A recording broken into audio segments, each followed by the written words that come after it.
I want to talk about this idea of using dynamic content as well, because it's a powerful way to make the content even more relevant.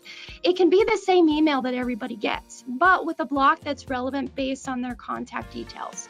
So I wanted to show you an example from one of our customers, Shabby Chic, and this is an example for specifically for an abandoned cart, but you can use it in all types of series or emails.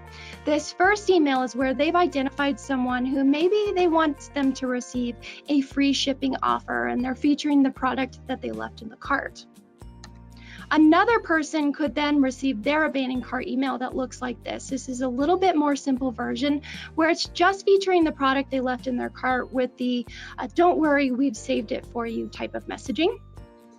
While another person receives that same copy we saw in the previous email, but the only change here is the featured product that they left in their cart, the sofa that we see here in the example. Your dynamic content can be powered by so many things that you know about them in order to create unique text, imagery, or even call to actions and link that are going to be the most relevant to people. It's great for any business or organization, and it's great for featuring those relevant products, services, or even incentivizing people with special offers. All of that can really be based on things like your location, or their location, I should say. Their city, their state, the postal code, the country that they're in. It could be based on custom fields.